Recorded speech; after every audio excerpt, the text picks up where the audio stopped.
This episode of the Gamerheads Podcast is brought to you by Seven Bridges Premium Gourmet Yum Yum Sauce. Enhance every bite with our savory blends of flavors, perfect for meats, vegetables, and crispy treats. Whether you're dipping, drizzling, marinating, grilling, roasting, or snacking, Seven Bridges Yum Yum Sauce takes your culinary experience to the next level. Get yours today and make every meal a gourmet delight.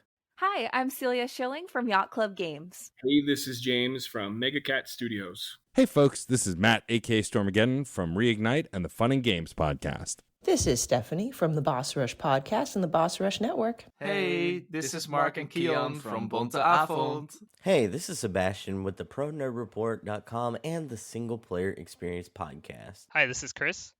Mike. And Garrett from Daylight Basement Studio. Hey, this is Baron J67 from Level 1 Gaming. Hi, I'm Jacob McCourt from the Left Behind Game Club, Crossplay Conversations, and Video Game Trivia. Hey, this is Todd Mitchell from Code Right Play. Salutations, this is Mike Carroll from Stroll Art. Hey, this is Jeff Moonen from Fun and Games Podcast. What's good, y'all? This is Adam from Respawn Aimfire. Hey, this is Patrick from the Backlog Odyssey. Hey, this is Rune from Runic Codes. Hi, this is Andrew from Spalato Bros. Hi, everyone. Jill Grote here from the Indie Informer. Hello, this is the Crypt Master, and you're listening to Roger you're listening to Roger on the Gamerheads Podcast. And welcome to another episode of the Gamerheads Podcast. My name is Roger. Along with me this week, we have my good friends and co-hosts. We have Jake. Hello. And Zeb. Hello. Welcome to the show. Welcome. To you both. Welcome. Yes. Oh, welcome. Yeah. Welcome. Welcome back. Welcome home, actually. Yeah. Oh, yeah. Thanks. Yeah. It's good to be home. Yeah, it was fun. PAX was fun. So we'll talk about that in a little bit. So, but before we get into that, I do want to say welcome to our patrons as well. Welcome Matt, welcome Sarah, welcome Adam, and welcome Phil, our CEO and president, Phil. Yes. Thank you so much for supporting the Gamerheads Podcast. And if you want to support the Gamerheads Podcast, you can as well. For as low as $3 a month, you can help support the Gamerheads Podcast. So, I'll put a link in the show notes for that. So, yeah, we have a lot of topics. So we'll talk about PAX. I'll talk PAX a little bit, and we'll talk about games that are coming out. And if we have time, we'll talk about games we're currently playing. Jake, though, there's a topic you want to talk about today. You brought it up, and then and I was like, well, I don't know much about this. And you're like, oh, we don't have to talk about it. I'm like, no, I want to talk about it because I want to know more about this. You two are really excited about the main topic, which is the new Apple iPhone. And well, no. I don't know if no, you two we're in our Discord. You're both this is great. This is the best thing since sliced bread. I mean, that's what I gathered when I saw you both talking about it. So, so that will be our main topic. I thought the main topic was mobile games. Well, I mean, tied to the new Apple phone. That's I'm pretty sure that's what it was. So. Yeah, so I just briefly I'll talk about PAX because I don't want to spend too much time because I could go on forever, but I'll mention a couple things. PAX was really fun. PAX West was really fun. I got more swag at PAX West this time around than any other time. Yeah, so that was really cool. Played some really cool games. The two games that won our Best of the Show award was The Secret of Weepstone. And that game, if you have not seen it, is amazing. This is like a D&D adventure type game. It's all hand-drawn art that looks like, and we talked to the developer and he confirmed this, but it looks like the old, when you bought the old modules and it has the old black and white inked artwork on the modules. I was like, oh, this looks so amazing. He said, yeah, we got a lot of the fantasy artists, some of them from that era, if I remember correctly, to do some of this art, and it is so good. But it's like totally voiced.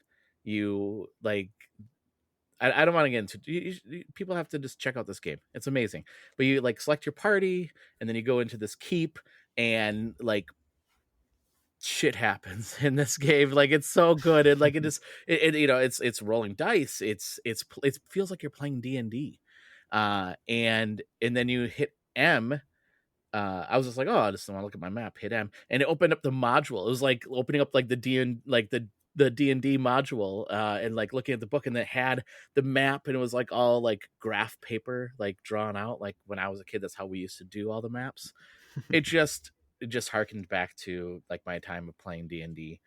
It was awesome. It was so they won one of our awards, and then the other one was Fallen Tier Ascension, and this is a metroidvania platformer type game. I want to also say like Pokemon type game. The only reason I say that because there's 22 different characters you can collect, and they form your team, and then you can like throw them out as not throw them out, but they can jump in to like help you with certain things. Like the reason I say throw it out because one of the guys throws like a flaming pie at enemies, but like each character does like something special, like some special ability that is on like a it's on a cooldown mechanism. Like you have to, well, not cooldown, but you have to like not level up, but you have to get like the mana, like basically build up the mana to be able to do these types of things.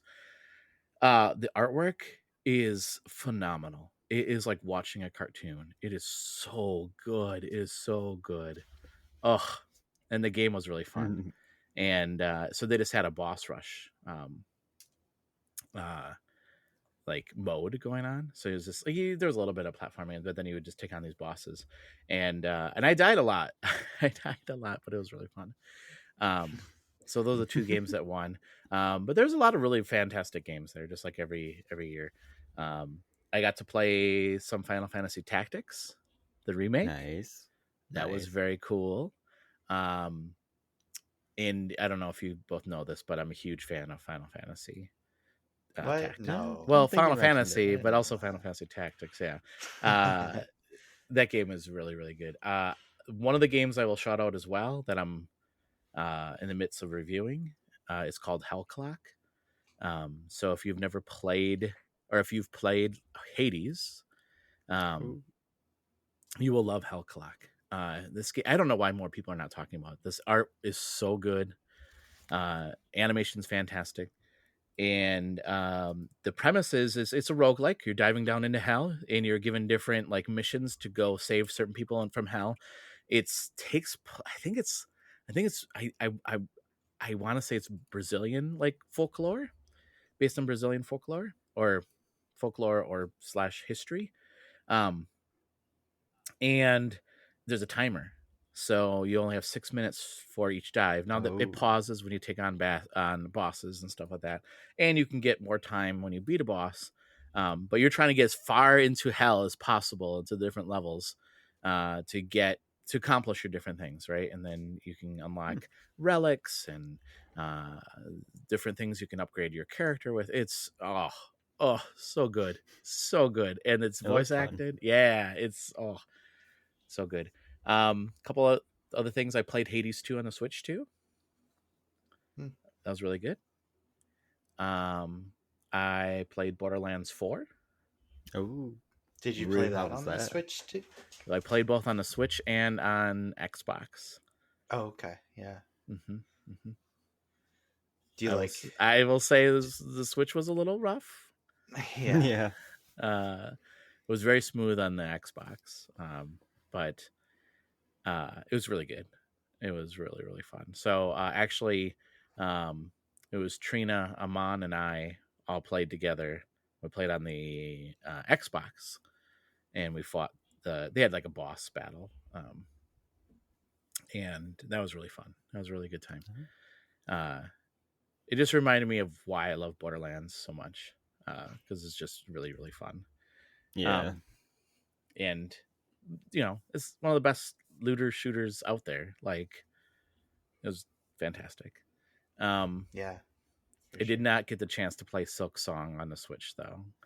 At the time that I went over to the Nintendo area. They only had 4 switch 2s with Silksong on it. Oh wow. Yeah. So then they had a ticket system. And I was just like, that's okay. I guess they included more later on as the weekend went on, but I didn't go back. Yeah. I mean, it just a came week out. early. Yeah. Yeah, I know, right? Yeah, I was just like, yeah, it's fine. Like, I don't need to play this right now. What else? I played. I mean, had some great opportunities. If you haven't heard the interview with David Brevik, I got to do that. I got to interview David Brevik, the president of Skystone Games, and then also the creator of Diablo. So we talk about his career and some advice he might give to people that are going into game dev, and like his thoughts on like things in the industry as well. One of the games that they were repping was Mistfall Hunters. That game is really good. Okay, I tell you a quick funny story about that game though. So Mistfall Hunter had this huge display, like it was huge, and they had somebody dressed up as the character from Mistfall Hunter. She was very stoic. Well, actually, there was 2 people, so they must have been switching out, right, back and forth. And she was very stoic, and she's like this, like, I don't know, witch type looking character with like long white hair. And so when I went to go play the game, you start off by creating a character, and I was like, well, I'm going to make that character. I'm going to make that character. Well, it turns out that's a character you meet in the game. So then there was 2 of us. But it was funny because there was 2 of them on the floor. So I was like, oh, it's kind of fitting, right? Like 2 people on the floor. There's 2 people in the game now. I don't know. It was very funny. Nice. That game was really good. Like the one thing I am not a keyboard player.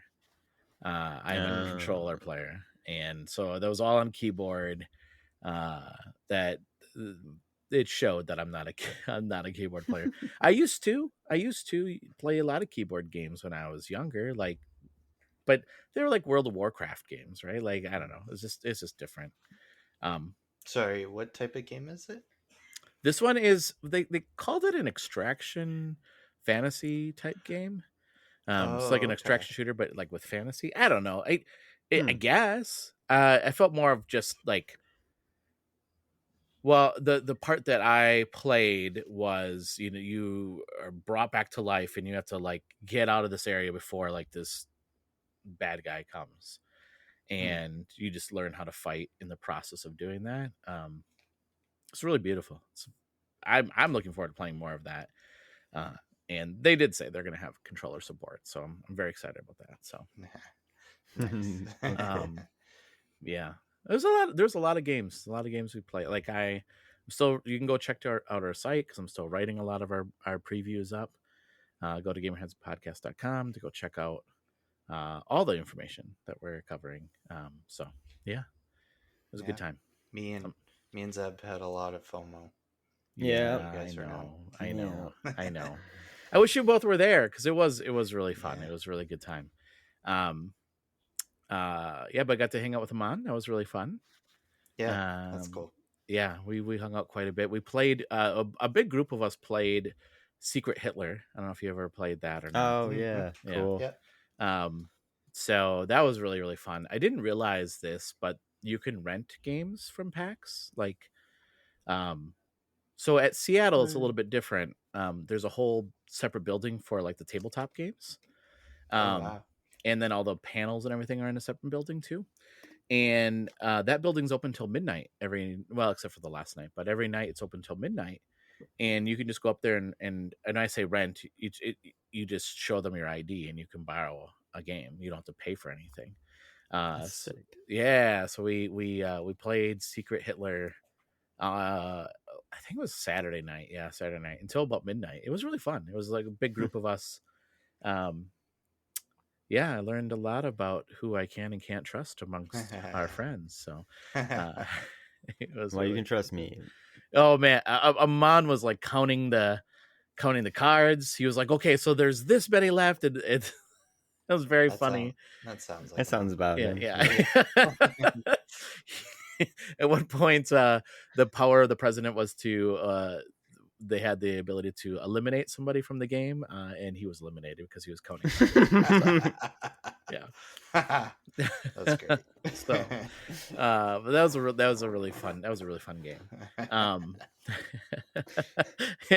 He was like, oh, that is because he said he's played that a lot. Apparently, that they play. He keeps saying we play this competitively, and I'm like, I don't know how you play this competitively, but maybe that's a thing. And he's really into Pokemon. I don't know if you knew this or not. Yeah. So it was really fun hanging out with him though. And also really nice to have a guide there because at one point I had to go to Target and I was like, can you come along with me so I know where I'm going? I mean, I kind of knew. This is like my third time in Seattle, so I kind of knew where I was going, but it was still nice to have somebody along with me and be like, oh yeah, I'll come with you and help you guide. So, yeah, Seattle, it was really fun. It was a really good time. Cool. Nice. Yeah, that's great. So that was my PAX West recap, and I'm looking forward to PAX East. I can't wait to go. Like me too. Yeah. Yeah. It'll be really fun. It'll be fun. Yeah. Okay, before we get into the topic though, I do want to talk about the games that are releasing. This are the releases for September 15th through the 20th.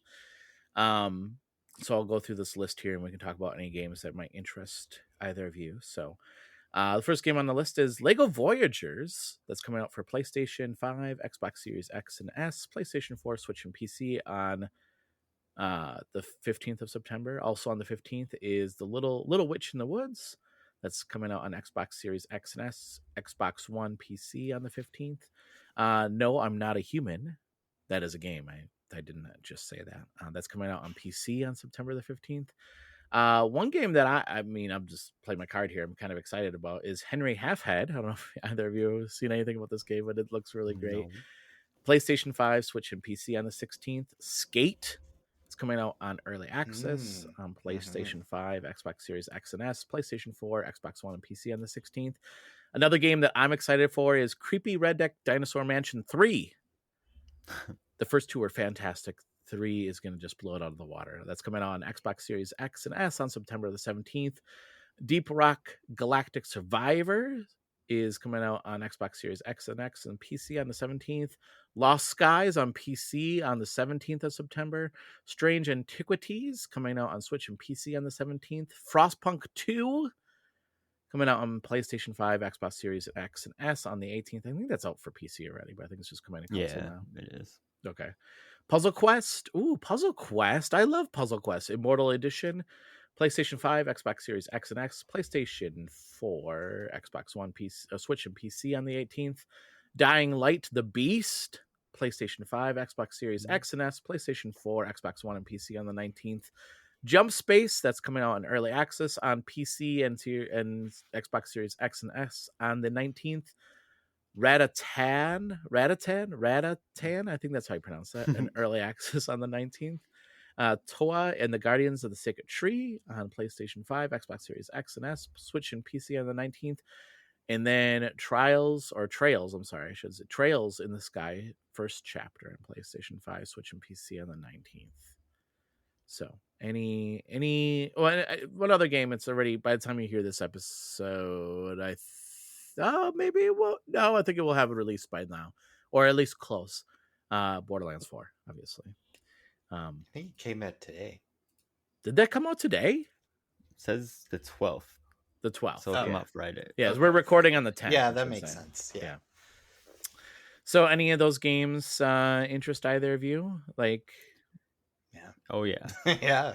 Oh yeah. The Lego Voyagers is one that me and my partner are looking forward to playing. What is that game? I haven't even heard of this. What is it? It's like a co-op split fiction kind of game where you're literally just two little bricks, like little 1x1 bricks, and you have to roll around in little Lego fields and build bridges and solve puzzles. It looks like a fun game, little co-op game to play with a friend or partner. Nice. I haven't even heard of this game. I'm usually on top of Lego games because I don't know. Lego games are really fun. Lego games. I think they showed it off at Summer Game Fest. Oh, I think you're right. That's right. I was gonna say, why haven't I? There was like 2 Lego games they showed off. It was Okay. that one, and I can't remember the other one, but the other one's like a more character-driven one, I think. What about you, Jake? Anything on that list for you? Yeah, the Dying Light, the Beast. Oh yeah, I really like the Dying Light games. They're really fun. So anything with zombies and parkour in them, I'm down for. So this one seems interesting though because I think it's like more of like a survival game in a way. So that'll be interesting. So I was really confused about it because I saw it and I was like, is this like a remake of the first one, or is this like a completely new game? Yeah. And I think it is like a completely new game. Same character and stuff like that. But yeah, I think it's the same character as the first game, right? I think the second. Or is it the second one? Yeah. I never played them. Yeah. I played the first one, but I wasn't good at it. So yeah. I got stressed out when it turned night and I turned the game off. When it goes nighttime. Yeah. But that's a multiplayer game, isn't it? Right? Yes. Yeah, it is. Yeah. In 2, they kind of like incentivize like going out at night and stuff like that, which is like when the really scary stuff comes out. So I mean, listen, you can incentivize all you want. I am not going to say it at nighttime. I don't care. Yeah. Everybody else can go out at night. How about you guys go get all the loot? I'll just stay back here. I'm okay with that, honestly. Well, it's funny because it's like the like areas. So the bad, like the scary monsters are inside during the day, and then they go outside at night. So then you want to like go inside at night. to get these certain things and stuff. Interesting. So, but to get there, you had to like get through you would have to get around exactly them. Yeah. It's fun. Sounds fun. Sounds like a blast. Yeah, we should all play it. We should. Yes, that's what I was thinking. We should all play this game together. There is actually one horror game that I will play when it comes out. Wow, gosh, now I can't think of what it's called, but it was like the one where you get to like make content. Like it was shown at one of the Nintendo. Played it. Content warning. Content warning. Yeah, it's a great game. That's amazing. Yeah. Have you played it already? Yeah, it's out. Are we thinking of the same game? Yes, it's out. I didn't know it was out already. But is it? It's not out for the Switch like yet, though. Year. No, it's the Switch release. Like I see. Yeah. Okay. Yeah. It's probably been out on PC, but it's coming to console as well now. It's a good game. Yeah. It's also coming to Game Pass as well. Okay, cool. I will play that. Is it a good game? You both enjoy the game? Yeah. I think we should do a Gamerheads session in it and record it. Yeah. Okay. I will play that game just because I think that, to me, yes, it's, I mean, assuming it's scary, right? But it's also kind of funny that you're like, have to make content. Yeah. It's a fun one. Yeah. Your friend's getting murdered and you're trying and you're like, hey, I need to film this. Any game where you're not alone is, in my opinion, just can't be scary. Yeah. Except for Dying Light. Exactly. Well, maybe. I was alone when I turned that game off. I don't know. Well, looking at this list for me, I would say like I am excited for a Creepy Redneck Dinosaur Mansion 3. That is a strange scaffold game. It is I played the demo. It is a match 3 game, but there's like a visual novel to it. It's pretty cool. It's a cool idea. And then Henry Halfhead, so you're like this, if I remember correctly, you're like this little half head. You're Henry Halfhead, and you have to do all this weird stuff. It's weird. It's a weird game, but I like it because it's weird, right? Like I like games that are like different. So that game is different for sure. And Skate interests me, but I'll probably wait for it to come out of early access before I play it. So yeah, because it's getting like a almost like an MMO version. Like it seems interesting. I loved the originals, so be cool. Yeah, hopefully it's good. So yeah. Okay, so those are the games that are coming out. The next topic then is the main topic. So Apple's releasing a new phone. So Jake, since you were like, hey, I want to talk about this topic, why don't you talk about this? Like what's happening? What's going on? Tell me what's happening. Yeah, so Apple had their event yesterday. So is it called an 9th. Apple Core event? Apple, no, that would have been good. Why don't they call it? I need to work for them, I think. No, no, because I would be bad at it, or no, because I don't want to work. It's Apple. You don't both. I just don't like Apple. Yeah.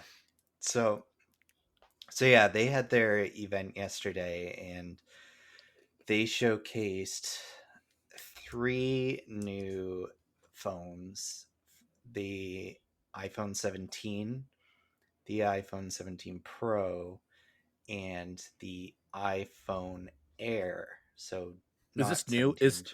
Is the Air like a new iteration? Like it's not like they've never had an iPhone Air before, right? Correct. Yeah. This is the first iteration of the Air iPhone. Okay. They've had like MacBook Airs and iPad Airs and stuff like that, but not an iPhone. So it's basically gonna be a Pro model of the iPhone, but it's the thinnest iPhone that they've ever made. It's very small. It doesn't even have a SIM card in it anymore. Really? So they're going right with eSIMs now. So it was eSIMs. Is that all like cloud based or what? Basically just download it. Yeah. It's actually really useful because like if you're going to a different country or something like that, you don't have to buy like a physical SIM card anymore. You can just like attach it. Now iPhones have had this already, right? It's just them taking away the ability. Yeah, of so physical one. Okay. They've basically taken it away so they can fit more battery life into the iPhone Air. Can I ask a quick question on that though? Sure. Yeah. I'm sorry, I cut you off. You were going to say something more besides, because I do have a quick question around that though. But if you were going to say more, I didn't mean to cut you off. No, I think you're good. Okay. I don't remember what I was going to say. Okay. Well, sorry. So for people that do things like Mint Mobile, is this going to be a problem? Because like you have to insert like a Mint Mobile SIM card into the phone for it to be able to operate through the Mint Mobile. So they did mention they were like, this is a global thing, and they've been talking with like providers and stuff like that to get this like eSIM like rolled out for like as many providers as possible. I mean, are they unlocked? Are they unlocked phones? I don't. Well, you can buy them unlocked. Okay. So, but and then I think you can just like, you would just go to a provider and ask for a SIM card, like an eSIM card, basically, and then it's usually just like I think it's just like a QR code or like a barcode that you scan. Okay. And then it just like attaches the SIM card to your phone and stuff like that. So okay. I haven't really used it yet. I've always just had like SIM cards and stuff, but it seems like it's kind of the way that things are going now. Yeah, I have an eSIM, but the provider set it up for me when I got my new phone, so I didn't really pay too much attention to how it worked. Yeah. And I feel like a lot of these people like, so the Air, I think it's going for $10.99. Yeah, I saw that. So and I think it's $7.99 for the iPhone 17 17. The 17, and then there's the Pro that I think is like $13.99 or something like that. Like, so yeah. I have a problem carrying that kind of money in my pocket. Yeah, that kind of a device is worth that kind of money in my pocket. So they've kind of talked about how, so the 17 Pro I think is kind of what I wanted to talk about as well, just because they are pushing for very large battery life, and so apparently now it's got a vapor cooling system in it to oh my gosh, cool down the phone from overheating and stuff, as well as like super long battery life. And they kept talking about how like you can play games for extra long and stuff like that. And it kind of got me thinking about like is there like a viable option for like gaming on the phone and stuff like that? Like obviously like games on the phone has been a really big thing for a super long time, but they're usually not that like graphics intensive and stuff like that. But like they're talking about like ray tracing on phones and iPads now and stuff like that. And like I was just looking at like the app store before we started, and like on iPhone and on iPad right now you can get Resident Evil 8, Resident Evil 7, the remakes. So there are these like AAA games that are coming to iPhone and iPads and stuff like that. And like it's just interesting to think of like, I don't know if I'd want to play like a AAA game on my tiny phone. Maybe my iPad would be a little different, but it's interesting to think of like these, they're beefing up these phones so much, and like they're going for like liquid cooling on your phone, which is crazy. Something that's like I never thought they would ever hear that. Ever. Yeah.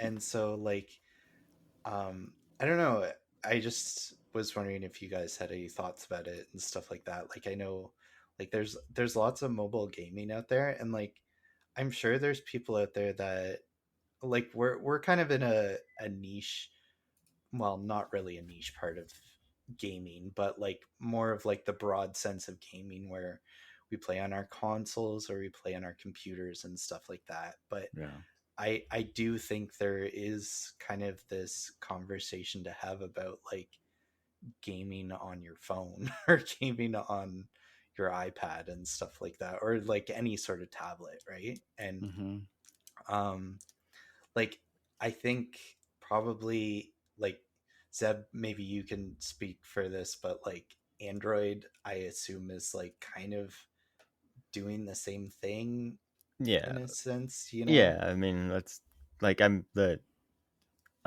Z Flip, which is the one that like folds out into basically a tablet. One of their main promotions is like it's in a stack of games, and like the person pulls out the phone to play in essence all the games. And I mean, I just thought of this, I don't know why I didn't think of this when we brought the subject up earlier, but my first smartphone was the PS Vita, which slid out, which had the screen which you popped up, and then the PlayStation controller was there for you to play Crash Bandicoot on. Yeah, that's cool. I was like, I want this as my first phone. About 1 month later, I'm like, this phone sucks. But I mean, yeah, definitely it seems like since when that phone, the market has, or the industry has geared itself towards the hardware able to like play that kind of stuff. Like I couldn't, like my phone could barely play Crash Bandicoot now, and I had to like, I just wanted to look it up real quick to make sure it wasn't a streaming thing. But yeah, the iPhones and iPad you can play the new Resident Evil games on them. Like you just straight up download them. That's insane to me. Yeah. Well, they also have Apple Arcade too. So like, that's true. I will say that is one thing that I actually have, because we do have 2 iPads at home. One's a little bit older, but one's like fairly new, like within the last year or so. So I did get Apple Arcade, and that's cool. Like, I mean, I bought subscription to Apple Arcade, and there's quite a few games on there. I'm like, oh, I would play this like retro. This is so funny. Like Retro Bowl is fantastic. I love playing that on the iPad. But the other thing I wonder too is, so like, I remember, I guess, I don't know. I don't think you have to be that old to remember this, but I remember the like mobile gaming was a big thing, right? Like you had that farm, what's that one called? Farms. Oh, the Farmville? Facebook one. Yeah, the Facebook one. Yeah, Farmville. Yeah, like people love that. Hey, I know it sounds ridiculous, but people love that. There was Candy Crush. Oh yeah, Candy Crush was really, really big. You still got the Clash of Clans. Clash of Clans. Yep. Seeing all these games are like, what are you talking about? But yeah, I mean, but mobile gaming was it was an interesting thing, because I think it became really popular, and then it became like, you play mobile games, and it became almost like, that's not gaming. Like, I'm not saying I subscribed to that, but that it was a mentality out there that's not gaming, right? And I wonder if with the Switch 2, if because of the Switch 2, if mobile gaming has become more prominent, because of the fact that, I mean, this thing is mobile, right? I mean, not just Switch 2. I mean, the Switch, I should say Switch 2, but the Switch itself.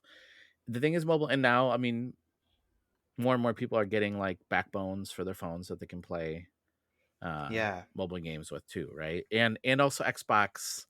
I mean, correct me if I'm wrong, but I think Xbox also, like, through their cloud gaming. Yeah, you can do cloud gaming on your phone. I have played like Forza on my phone through the cloud gaming. Yeah, it's crazy. So, I mean, yeah, I don't know. It's an interesting thing, because I do question if it's not people like seeing like the success of the Switch and saying, oh, if there's a way that we can tap into that and make money too, that'd be fantastic. Also, listen, like, you're gonna pay $1,000 for something, like, you know, if you can play games like AAA games on your phone, or, you know, even if it's not just AAA, but like quality games like Hades or any other game, right, on your phone. Yeah. Like, it's just another way for people to get would you? hands. Yeah. Would you? Yeah, I don't know. I wouldn't. Like, I don't think I would. Yeah, I just looked it up too. Death Stranding is on iPad as well. Is it really? Yeah. That's crazy. That's insane. Yeah.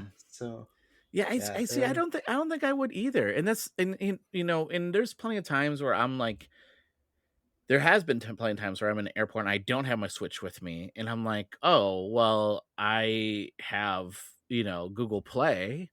I can just play some Google Play games, and there are games that I'll play. I've played Vampire Survivor on my phone.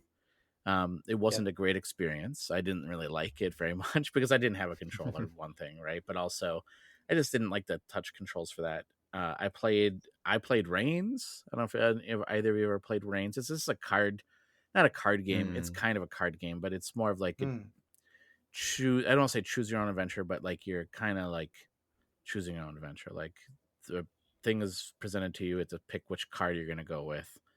And then it plays out, and then your reign as that king lasts for, you know, whatever until. Anyway, it doesn't matter. It's a game that I play, but I don't play a lot of mobile games. That's just the thing. Like, it's more of a like, oh, I don't have anything else to do. It's not a go-to for me. It's just, well, I'm here. I might as well just see what's on my phone to play. I think Balatro was the only game that I played heavily on my phone. And that is because I just, like, when I was a kid, I played Solitaire on the computer, and I played Solitaire on my phone, and then Balatro came out, and I was like, this is like my generation solitaire. So it is. Let's do it. Yeah, it is. Yeah. So, are you both under the thing of like, I don't know if I'd play mobile games then? I mean, like, I wouldn't AAA games on your get phone? a phone. Like if they're selling it as a gaming phone, I wouldn't. That doesn't draw me in. I don't really go for that. When I'm bored and I don't have like a Switch or my Steam Deck with me, and I have my phone, I'm not playing a game. I'm just scrolling Reddit or Blue Sky and then going back to the other one over and over again. I'm not thinking of a game. Well, let me ask you: when's if the phone could play, and you can get a controller, right, or Backbone or whatever? When's if it could play a Steam? Could be your Steam Deck. Would you be like, this might be worth it? No. I think I'd still use my Steam Deck. Yeah, me too.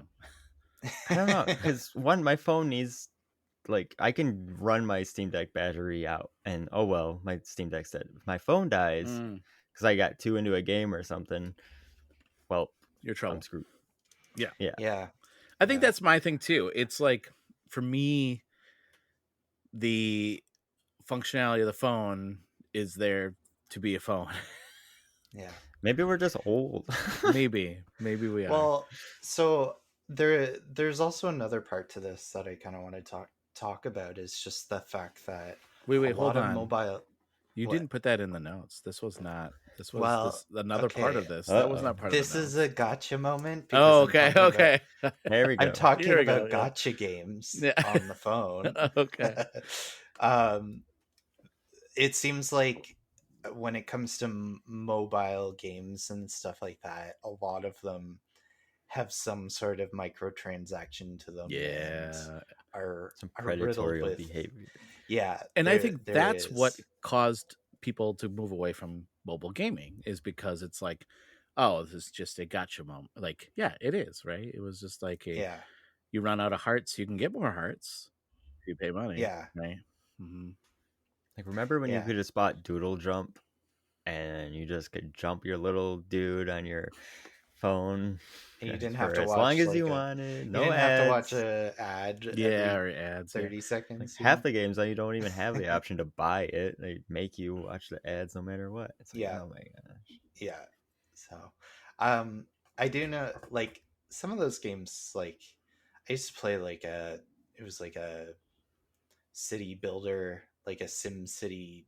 Yeah, I did mobile play that. game, and like it would just take real time for things to kind of build up and stuff like that, and so you could pay for it and whatnot, but like I would just like boot it up every day and just do my dailies basically like any other game I play.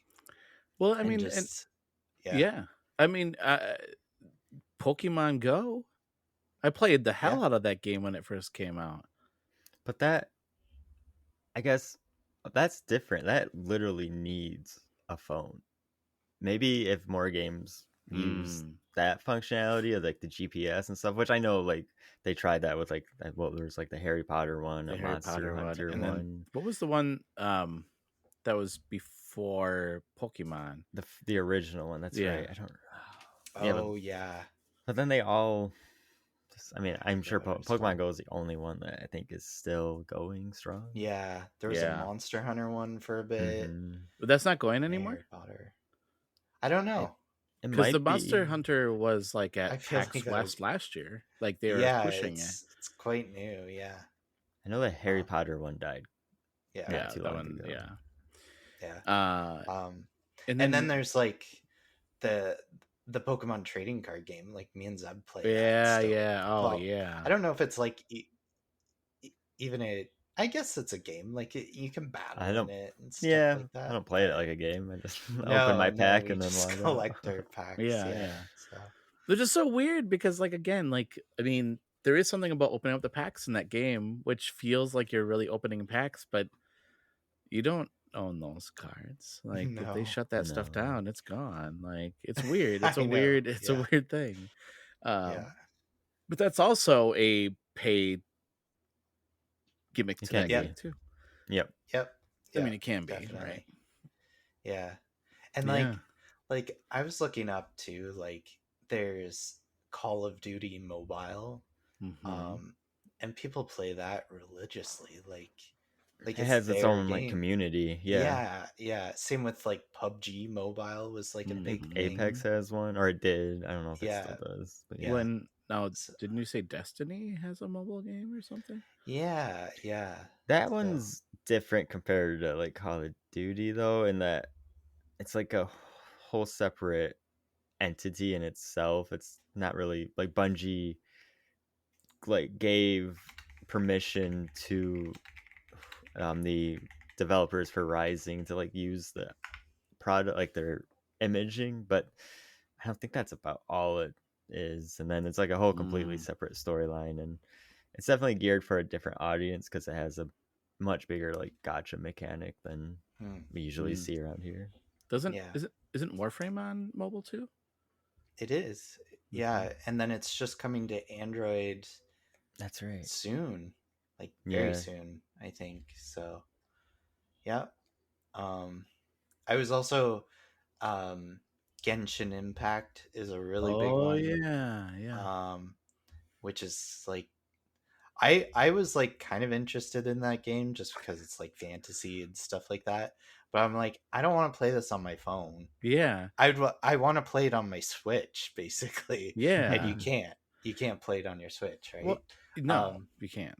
And I mean, I guess that's where I'm like, I don't know. I feel like it's really funny because I want the games to come to mobile that are not on Switch, so that I'm hopes that, if you can get it work on mobile, you should be able to get it to work on a Switch, right? Yeah. But I will say, like, it's I mean, I think Zeb, I'm in the same boat. Like, phones are not my like, I'm gonna buy a phone to be able to play games. But even if I had a phone, like, I have a hard time buying a phone that's that expensive to begin with, because like it just feels like a gut punch to me that I'm like, and I mean, if you see my phone, like, they tend to get cracked. They like, things happen to my phones, right? I would be so like upset if something happened to my phone or I lost it. Like, those are like two things that would be too, right? yeah. So that's why I'm like, but that, I think also that's the reason why I don't ever think of like my phone as a gaming device, because I'm like, my phone probably can't run that game anyway, so I'm never gonna get it, and they're gonna buy those games, right? So so I mean, so it's funny because like in the event yesterday when they were showcasing the iPhone 17 Pro, they had a trailer kind of just showcasing it and stuff, and like the big thing was that like the person is like recording a video of someone like dirt biking and stuff like that, and they're right behind them, and all the dirt is flying back at them, and it's going all over the phone, and like there's just like they're doing like crazy stunts with this like, phone, and not for that kind of money. Everything's flying back at the phone, and it's supposed to be like super heavy duty and stuff. That's like what that. GoPro's for. Yeah, exactly. But, but so I don't know, like I just think that the fact that it's just so beefed up, I'm like, what are you gonna do with that? Like, I mean, I guess there's a market for it, right? Like, if people are still making mobile games, and clearly they're doing well, and I get we're just not the core demographic that they're going for. Maybe. And I think, again, for me, it's any way that people can get into gaming, right, and have access to to gaming is always a good thing, right? I mean, I think that's good for the industry. Oh yeah. Just because of like allowing people to have access. Like, maybe they buy a really expensive phone and they're never going to buy like a computer. Well, then at least that's cool that they can play these games on their phone, right? Like, that's an awesome thing for them. Like, that's an awesome entry into the game. Maybe they can't get any sort of gaming console. Like they can't get any sort of mobile console. They have to choose between getting a Switch or a phone, you know, and you're gonna pick phone's the phone. going to do a lot Yeah, more exactly, than a Switch, right? So, exactly. Although yeah. I was gonna say the Switch is not as expensive. I'm like, no, that's not true. Switch 2 is kind of expensive. So yeah. And you get the C button, so you could just video that's call. true. You could just video call with your friends with the and, Switch. You know, and if Phil was here, he would say the Switch is just a cell phone, guys. That's what he would say, and I don't disagree entirely with him. Like I do think that I'm like, yeah, I mean it is. I mean, it can do what a lot of cell phones, except you can't call, except now with the chat capability. But yeah, I don't know. I mean, it's cool that this is an opportunity. Another way for people to be able to get games and play games. But I would think never cloud buy a phone gaming for is that. also a big help in that. Yeah. The only reason I would buy a high-end phone is for if it's like better quality for recording, like when we go to events. I'm always like, oh, that'd be really cool if I could get a better camera on my phone. Like my camera is not terrible on my phone. But boy, if I can get one that the camera is like really, really good, right? Like that'd be really cool. But I'm not buying phones even for that, really. Like, you know, like I can't justify that. I can't. But I mean, it's cool. I mean, you know, I guess my last thing on the Apple thing is, you know, Apple is an interesting product because there are people that are fanatical about Apples, and they'll just constantly come when a new one comes out, they'll go get it, right? Probably not as I don't know if it's as much as it used to be. Like that used to be such a like, just get the next iPhone when it comes out, right? People would be lining up. Lining up. You know? I don't know if people are lining up anymore. Maybe they are, and I'm just not paying attention to it. Yeah. But the fact that they can do very little advertising and still have a user base as strong as they do is crazy to me. So good for them. I mean, in a lot of ways, they're a lot like Nintendo in that sense, right? I mean, not that Nintendo doesn't advertise, but they don't have to advertise as much because they have a strong fan base. So, but I mean, even like the Pokemon games, they don't change very much every few years, and people still buy them. Yeah, so that's true. So for Arceus, my son is first playing Arceus, and he's like, "Oh, this is amazing." I'm like, "Yeah, it is. Yeah, it's a really good game." Yeah. So, well, good topic. Well, let's move into, unless you guys had something else you wanted to say on that topic. No, I think that was kind of just what I wanted to talk about. Good topic, Jake. Thanks. No, I'm not being sarcastic. That came off really sarcastic. It really was a good topic. Good topic, Jake. Thanks. Thanks, man. So let's talk about games we're playing. Jake, I'm going to start with you because you're playing a game that I'm excited to hear more about. Do you know what game I'm talking about? Oh my Prince of Persia. Yeah. Okay. You freaked me out there for a minute. I was like, "Oh my god, we just talked about this before." I was wondering if you were gonna say it or you. Yeah. Tell us about it. Yeah, I've been playing the Rogue Prince of Persia. So you'll hear more about it in my review. So I don't want to say too much now, but it's a roguelike Prince of Persia game. What? Which is What? No. Yeah, I know. With the name like that, I thought it was going to be wordplay right there. Yeah. I thought it said the Rouge. The Rouge. I thought it says a ruse. The Ruse Prince of Persia. It's fake. But yeah, I'm really liking it. The animation is so well done, and it's just very smooth. And I'm not a huge roguelike fan where it's like you die and you have to completely start over. Yeah. I'm not a huge fan of that. This one isn't like that, which is it's not. No, I was going to ask you, is it punishing? I mean, is it? But it doesn't sound like it's all that punishing. It's pretty tough, but yeah, and like you do kind of have to build into your build and whatnot each run, but there are things that carry over every run and stuff like that to kind of make you better. And yeah, so I don't know. I don't want to say too much just because I want to write about it and I want people to read it. yeah. Have you played Dead Cells? Did you play Dead Cells at all? No. Okay. No. Is that I did play? No. Okay. Yeah. I did play Hades, and okay. I did like that, and like I have played a couple roguelikes, I'd say, and stuff like that, and then like, I mean, Warframe has a roguelike in it and stuff, so yeah, but yeah, it's been an interesting game. Nice. Other games I'm playing, I am playing Liza P. Oh, you are? That I've been very much liking. I finished the main story and then immediately got the DLC for it because I was having a lot of fun with that. Are you a Souls-like though person? Yeah.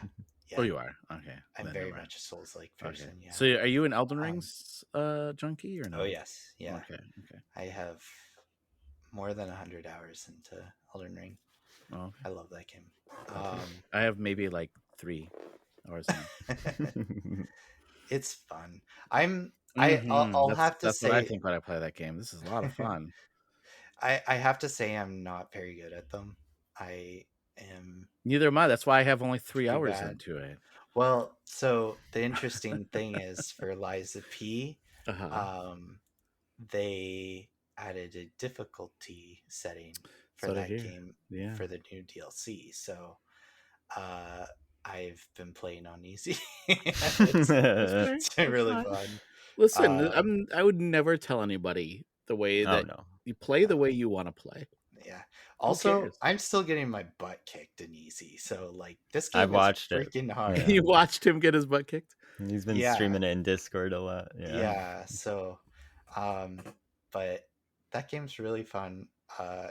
I love Souls-like games, and I think it's cool when other like companies can try out Souls-like games, because I was telling Zeb this, I do feel like Dark Souls, like FromSoft, is kind of, they have their formula and they will not stray away from it very much. So it's kind of cool when other games can kind of build off of a formula, like adding a difficulty slider, because I don't think Dark Souls will ever do that. So nope. They never will. And if they did, their fan base would shout at the top they of the mountains. blow up.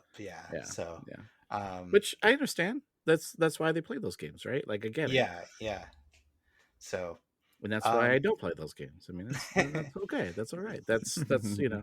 Can I tell a quick funny story though about Demon Souls? So before Dark Souls, there was a game called Demon Souls, which was the predecessor, right? And I think that's a PlayStation 3 game. Okay. And I remember I went to we have a store called Gaming Generations. It's a resale like shop that you can buy used and new games there. And they had it there, and I was like, "Oh, this looks really fantastic." I was just looking for a new game. I think it was like, so it was the greatest hits, but it was used, so it was like $12, right? Instead of like $20 that the greatest hits were. And I was like, "Oh, this looks really great. It's $12. I'm gonna pick it up." And I was like, "What the fuck did I just get myself into? What is this?" I didn't really understand. I mean, it's cool. Let me tell you, I will say this. I will admit, like, I like the look of those games, and I like. There's some aspects I really like about the game. Like, and even with Elden Ring, there's things I really like about that game a lot. I'm just not good at it, and then I get frustrated, and then I'm just like, instead of like spending. My problem is I don't have enough time to learn how to do certain things, right? That's fair. Yeah. And then that's why I was just like, well, I don't have the time. Like, if I had the time to learn this person's attack, in like in the next run, learn something new, and the next run, learn something new, and then the next run learn something new. I'd be cool with that, but I don't have that time. So yeah, it's I don't know. I was probably swearing a lot at that crocodile I was trying to kill. No, you were. So, yeah. So it's, I don't know. It's crazy. So yeah, I'm playing that, and then I've been picking up No Man's Sky again. Oh, okay. They came out with their Corvette update. Do you play that on PC, or where do you play that? PC, and then I also pick it up on my Steam Deck. Okay. It works quite well there. So nice. But yeah, that's been really fun. You can make your own ships now. Oh. You can like walk around inside the ship. Interiors. Oh, that's cool. So it's really cool. You can kind of like add your own little compartments and stuff, and it's been really cool to see what people have been making. Like someone made like a Boba Fett ship and stuff like that. So it's really cool. I got a PlayStation 4 for No Man's Sky. Yeah. And then I bought it like, day what one. Is this? I did too. I did too. Yeah. Yeah. And I was like, what is this? What happened? This is not the game we were promised. Yeah, exactly. I started it when it got added to Game Pass, and I went, this game's amazing. Yeah. It is still amazing. Oh, yeah. No, I mean, it's what great. they've done with the game is it's phenomenal. So good. So, but that is a rare occurrence where a game is allowed to right the ship, right? Yeah. I can only think of 2 off the top of my head. Or what's the other one? Cyberpunk. Oh, Cyberpunk. Yeah, no, that's a good example. Yeah. I heard 76 is pretty good now. That's true, actually. Yeah. I've heard 76 is one of the top MMOs right now to play. Wow. Really? Yeah. And I'm like, okay, maybe I should check this out. Huh. And I wonder if like the Fallout show had something to do with that too. Oh, Maybe. it definitely gave a resurgence because I saw like a lot of streamers were like, okay, let's play some 76 because it was the newest Fallout. Because why wouldn't you not pair a new game with the show to get when you already have major interest? But anyway, so it sounds like, and then the devs just kept cooking on it. Even before the show, they were trying to right the wrongs. They added NPCs and stuff way before the show was even popular yet. Yeah. Cool. Anything else, Jake? Hollow Knight. I am playing Hollow Knight. You are the first one. My Steam Deck. Yeah. Okay, because you haven't played the first one. No, yeah. Okay. So I want to play that before I play Silksong. So see, I've heard that you don't have to play the first one to play Silksong. Yeah, I know. I just are you enjoying it? Yeah, I am. Yeah, okay. I do really like it. So I am okay with playing it. It's been a good kind of chill game to play while it's not very chill, but no, I was gonna say that's not a chill game, dude. No. Animal Crossing's a chill game. Yeah. That is not a chill game. If I can play it on my Steam Deck, I find it chill. It's a chill game. Fair. That's fair. I feel like anything that you can play on Steam Deck, is like, I'm laying in bed. This is my moment of just winding down. But I typically don't play Hollow Knight when I'm trying to wind down. I usually play things like Hidden in Time. yeah, like Balatro. Or Balatro. Oh, I play lots of Balatro before falling in bed, right? Yeah. Yeah. Or falling asleep, not falling in bed. That'd be funny too. Yeah. I do that. Cool. Yeah. That's awesome. You'll have to let us know when you beat that game. I mean, I will. Yeah. Okay. Yeah. I have not. I will say I have not. I got stuck at a part and I didn't go back. And then it's one of those games where I'm like, oh, I'm gonna go back and play it. And then I'm like, where am I? What's happening? Where here? are you? Yeah. So that's where I get frustrated, and then I start over, and then I end up around that same spot again. I'm like, oh crap, that's right, this is where it happened here. So yeah, cool. Yeah, nice. Jake, Zab, what are you playing? I just asked Jake. Sorry. So I'm playing Silksong. Oh, Actually, I haven't beat Hollow Knight, but my goal this year was to play every potential game of the year game before the awards happen. And there's no way this isn't going to be nominated at least what it sounds like anyway. So I'm like, okay, I'm just gonna skip Hollow Knight because I don't have time, because I think Silent Hill F comes out in like 2 weeks, and then Ghost of Yotei comes out like a week after that. So it's all getting cramped up. But that game enrages me like no other game, and I can't put it down. I don't know what's going on. But I was like, I just need to put this down for my own mental health. And as soon as I put the controller down and put Twitch on to distract me, I'm like, I want to play more. I was like, I need to not today. Like, today just needs to be a break. I'm going, but I just want to keep playing. And it's I get it. It's fun, but it is hard. And I would say it's harder than Elden Ring, just because at least right now, I mean, maybe there is somewhere else I can go, and this is like my first Metroidvania. Yeah. Your first Metroidvania. Yeah, I've not really done any like platforming or any like kind of 2D stuff hugely. So I'm not sure how to approach a lot of things, and I'm not sure if I'm stuck right now or not, but there's just this one fight that it's not even a boss fight. It's just this, like a rush of enemies that come at me, and I don't like birds right now. Let's just put it that way. If you have a pet bird, don't talk to me. But yeah, it's just real fun. But Elden Ring lets you explore other avenues. That's where I guess I was going with that. And I can practice and I'm like, okay, now I can get stuff. Right now I feel like I'm stuck, and I'm like, oh, I'm just banging my head against one area. But I feel like if you feel like you're stuck, I feel like that's the moment that, at least with most Metroidvanias I play, so I'll go back and say, I'm missing something. What weapon do I need here? And then I'll leave. I just think I suck. It could be that you just don't have the right equipment, right? Or maybe, the right layout. Like, that does happen where it's like, oh, I'm like really stuck at this part, and then you find, oh, like actually this weapon that I didn't go this route before turns out to be the thing that's going to help me here the most. Yeah. That's actually find that out with Sekiro.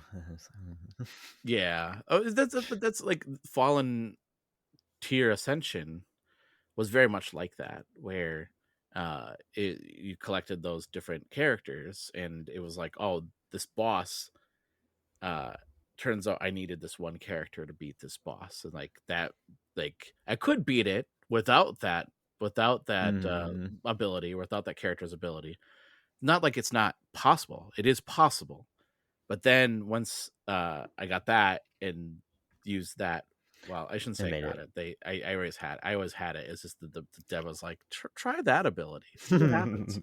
I was like, oh, that's super easy. And he's like, yeah, each one of those bosses. So his point was, and I think that's how a lot of those games are, like each boss or each thing has its own weakness, right? So you just have to find its weakness. That's true.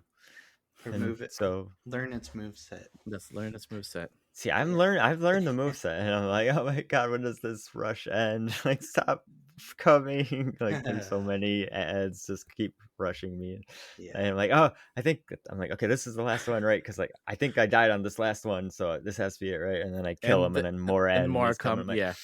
And then you're like, are you kidding me? Like, I'm down to a sliver. Left. Yeah, exactly. I have a sliver of health left, and this one. And then the panic starts to set in, and then the mistakes get made, and then the curses get said, and then the controllers get arm goes up to almost throw the controller, and you're like, okay, time to. And then to segue in, the next game I started playing was more No Man's Sky to relax myself. That's a game that I have pretty much mastered. So when there's a new update, I like to boot it up and see what they've added, and I just basically get to start off right away with all the new toys. And I will say with this newest update, it's cool how they added all the Corvette parts. Is even though I have like all the money in the world and could probably buy it all at once, they're like, no, you got to work for it. You got to go salvage parts on the planets and stuff, and then you got to come back to the space station, and you might not have gotten the part you wanted, but you can offer to trade the parts you did find for it. But there's like a rarity level, so it's like says, oh, you're 50% chance of accepting the trade. You're like, I put everything I got in this, what the heck? And so I do like how they're like, okay, even veteran players are gonna have to actually work for this a little bit. And you so can't just I'm buy appreciating everything. that. you can buy all the base parts right away to build your like a Corvette, but there's definitely better pieces out there, and they show you like, look what you could build though, and you're like, oh. Yeah. And that doesn't annoy you, the fact that you have all the money in the world and you could just buy it? No, because then I'd be over. The game would be done in like 10 minutes. I'd be like, okay, I built a ship, and then I just log out. I wouldn't even fly it. So I've been like collecting parts, and then you just buy it and just let it sit in your garage. And be like, that's I mean, like, ask Jake. We did the expedition for the the gas planet and deep sea update where where they added the gas giants and everything, and we got the reward for the expedition, and then I didn't play the game until this newest update. So I got the living ship, put it in my freighter, and went, okay, close the garage door, and that was it. All right. Yeah. When you have everything in the world, what else are you supposed to do once you get the newest? It's true. I mean, billionaires like to go to space, so that's true. We're already in space. Yeah, exactly. I feel like I want to get back into No Man's Sky. It's been a long time since I played that game. I think especially if you've taken a long break. I took a long break. And then you have a lot of content to fill in. It's relaxing. Yeah, I mean, it is. One of my favorite games, except the learning curve is really, really high, is Elite Dangerous. I don't know if either of you played it. Yeah. I love it. Jake tried and promptly quit. I got stuck in a gravity well and I couldn't get out. Got trapped by a sun. I was like, know what? No, I'm done. I love that game so much because it's just an open, you can do anything, right? And like nothing's stopping you. But my favorite, and I'm not playing this right now, but just because you talked about No Man's Sky, I always compare those two because they feel very similar, right? Yeah. But my favorite Elite Dangerous moment is when I was carrying this cargo and I was figuring out where I'm going to go next with my cargo, and I was looking at like the maps and charts and stuff, and all of a sudden some kind of Federation ship, some Federation of something, I don't know, popped up next to me. And it started hailing me and said, "We want to check your cargo." And I was like, "Oh, hell no, you're not." And I just punted something and I just got out of there as fast as I could. I didn't know where I was going. I'm like, I don't care. Just get me out of here. It was like a really cool moment though. Like, there's just like one of those moments. That's what I like about Elite Dangerous because, and I'm sure like same with No Man's Sky, any of those games where there's like really no story. It's just you build the story to it. It's those moments that like you tell about like, oh, this happened to me, and like let me tell you about the tale that how I handled this situation, right? Like to me, I feel like sometimes those are more fun when you're building the story than the story is driving you to do something. So agreed. Usually the pattern for me is I'll play No Man's Sky and then I'll be like, all right, I'm tired of my hand being held, and now I want to play a space game where it will let me fly into the sun if I accidentally make a mistake or and stuff like that. And there's just they're similar, but they're just different enough that you can play both of them and enjoy them both for what they offer.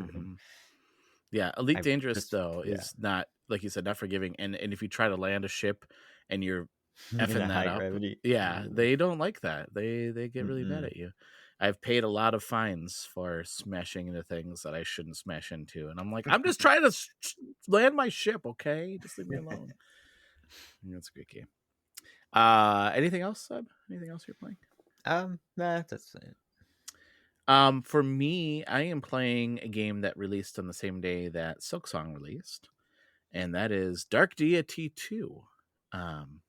And I'm actually playing it for review. It is a strategy RPG game. I did not play the first one that came out a couple of years ago, 2022, I think. But this game has a lot of characters and a lot of customization, and it is like fully voice acted. Unbelievable, like how fully voice acted this game is. And the story that's unfolding is really, I really like it. I love strategy RPG games. That's why I like, Final Fantasy Tactics. because I don't know, there's just something about it. So like I will say it's not in the same vein as Final Fantasy Tactics in regards to like there's high ground and low ground and all this stuff like that. Like it's all like just isometric look to it, or even more top down, even not so much isometric. So but there's things you can still do, like right, like I can block off bridges, I can block off roads with like certain characters and stuff like that. But it's really the story is really good. It's about these, it's about this this group. They're called the Order. The Order. I don't remember what the rest of it, but I just call them the Order. And basically, they're like non-political. They're supposed to stay out of politics, but then there's a war that's waging, and they have to kind of choose sides. Not just kind of, they have to choose sides. And there are times in this game where you have to make a decision who you're going to help, and they're a group that have been eliminated, like killed, because I chose a different group, and they're like, well, the church doesn't exist anymore. Like these people that believe, like they're gone, they got wiped out. And then there was a group of merchants that like basically allowed the money to flow between different countries and stuff like that. They're dead. They're all dead. And I was like, well, they're the lords. I shouldn't say the merchants are all dead, but the lords of like this group they're dead.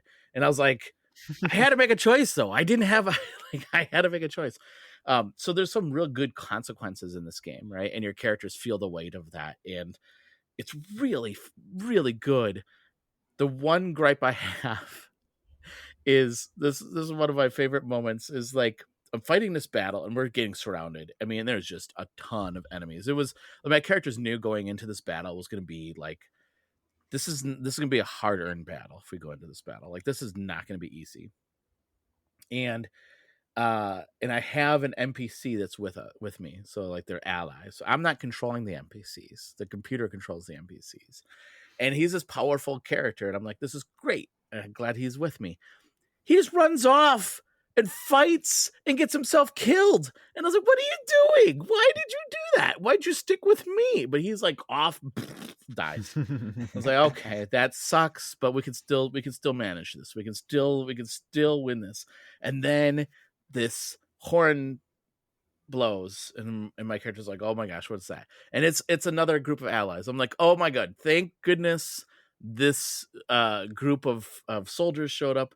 They do the same thing. They just go off and fight, and their main leader dies.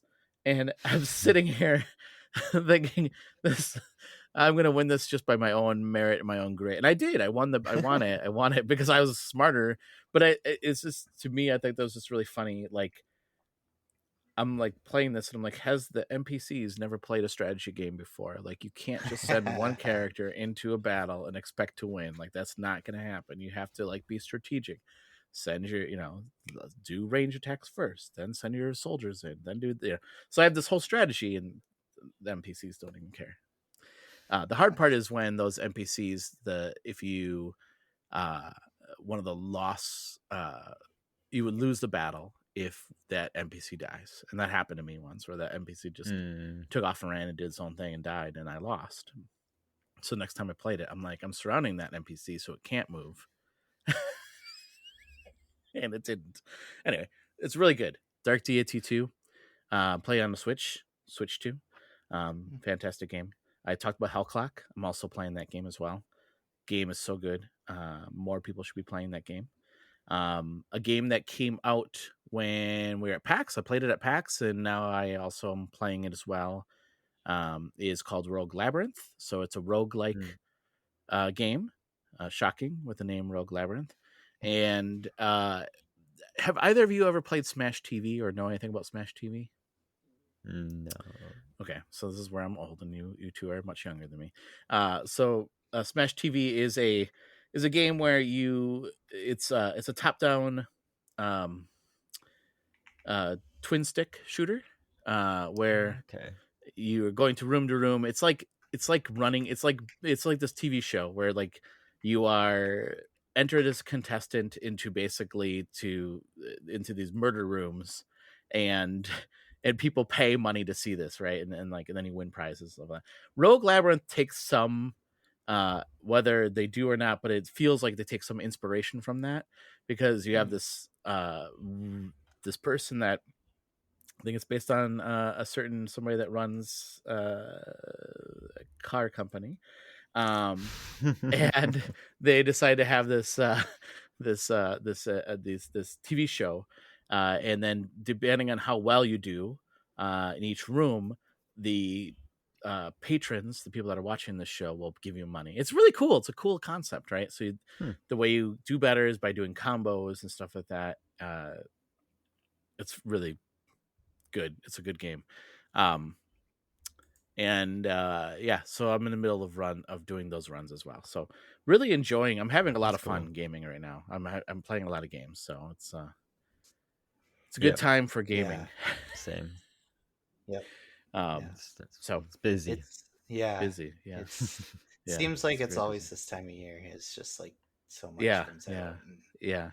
Well, there's games that I haven't even touched yet, so like that are my backlog that I'm like, oh crap, I need to go back to those games at some point. But really, like, I don't know, the set of games that I'm playing right now, I'm just rotating between a bunch of games and just really having a really great time playing them. So, that's awesome. Yeah. I think that's it for the show then. Before we head out, why don't we tell people how they can find us on social media? So Jake, how can people find you on social media and the internet? You can find me on Blue Sky at Clobinson, CLOBBINSON, as well as you can read some of my reviews and previews at the Gamerheads Podcast. Nice. Yes. I think that's Zeb, what about you? You can find me on Blue Sky at ZeBear. And actually, I haven't said this in a while. You can find me on Twitch, Mr. ZeBear. I've been streaming again. Hey! And you can also find my reviews and previews and all that jazz on the GamerheadsPodcast.com. Nice. And listeners, you can follow us on Blue Sky at GamerheadsPodcast.com. You can follow me at Rogue Leaders 1976 on Blue Sky. You can also go to our website, like these two have said, to go to our website at GamerheadsPodcast.com, where you can hear this show amongst other shows we have out there as well. And you can go check out our YouTube channel too. So Zeb, if you ever want to like download any of your gameplay and put up on YouTube, let me know. We can put that on our YouTube channel too. So just go to youtube.com/GamerheadsPodcast. I think that's what it is. And check out, we do a lot of stream, like, I mean, you can listen to the show, but also you all do hey, what is it called? Hey Kiddo? Is that what it's called? Hey Kiddo? Hey Kiddo, Whispers from the Void. Yeah. It's a Warframe podcast that's out on YouTube as well. So go check that out. So yeah. Cool. Well, Jake, thank you so much for joining us this week. Thank you. And Zeb, thank you so much for joining us this week. Thanks for having me. And listeners, thank you so much for giving us a listen. If you like what you hear, leave us a review. We want to hear what you have to say about the show, and we'll read it on air as well. And until next week, everyone, stay safe and game on. Bye. Bye. Bye.